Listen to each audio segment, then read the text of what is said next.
সব জুলুম কেন বাইকারদের উপরে? আপনার এই কার্ড খেলাটা বন্ধ করে আপনার আমাদের সচ্ছলতা ফিরিয়ে দিন, দ্রব্যমূল্যের দাম কমিয়ে দেন। বাইকারদের জন্য কোনো কার্ডের দরকার নেই, আমরা কার্ডের পক্ষেই না, কোনোভাবেই না। অনেক মানুষ হচ্ছে কি কর্ম করে খায় এই বাইক দিয়ে, যেমন পাঠা উবার যারা রয়েছে তাদের কিন্তু কর্মই এটা। তো অনেক ক্ষেত্রে দেখা যায় অনেকে কিস্তি তুলে বাইক একটা কিনে তারপরে হচ্ছে সংসার চালায়। এই কিস্তি প্রতি কিন্তু মাসে মাসে 5 থেকে 7 হাজার টাকা যাচ্ছে।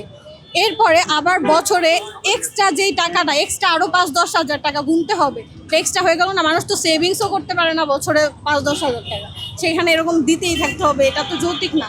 আর তাছাড়া আমরা তো ট্যাক্স ছাড়া বাইক চালাচ্ছি না, আমরা রোড পারমিট নিয়ে রাস্তায় নামতেছি, আমাদেরকে মাগনা চলতে দিতেছে। এমনি বাংলাদেশে দেখবেন অনেক গাড়ি, অনেক বাস, সবকিছু অনেক কিছুরই ট্যাক্স নাই, তারপরও তারা রাস্তায় চলতেছে। এগুলোর ব্যবস্থা কোথায়? সব জুলুম কেন বাইকারদের উপরে? এটা আমার সরকারের কাছে প্রশ্ন। প্রাণ ফ্রুটো, সময় অসময় ফ্রুটোময়।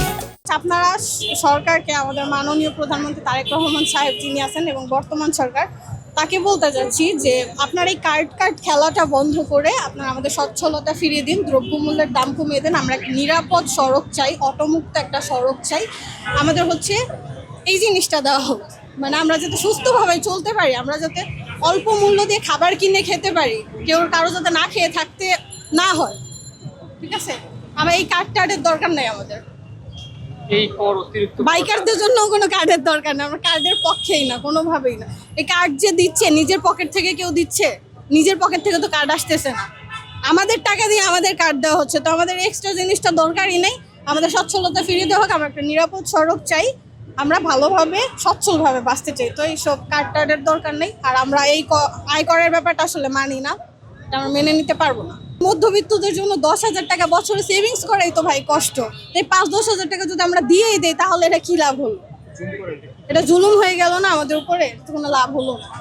যেভাবে চলছিল সেভাবেই চলুক। অতিরিক্ত আয়করটা আসলে বন্ধ করা হোক, আমরা অতিরিক্ত আয়কর দিতে পারবো না। হয়তো বা সরকারের কোনো প্ল্যানিংয়ে ভুল আছে, তারা ভুল প্ল্যানিং করে এগুলো করতেছে। আই ডোন্ট না, আমার কাছে মনে হচ্ছে, এটা আমার ব্যক্তিগত মতামত।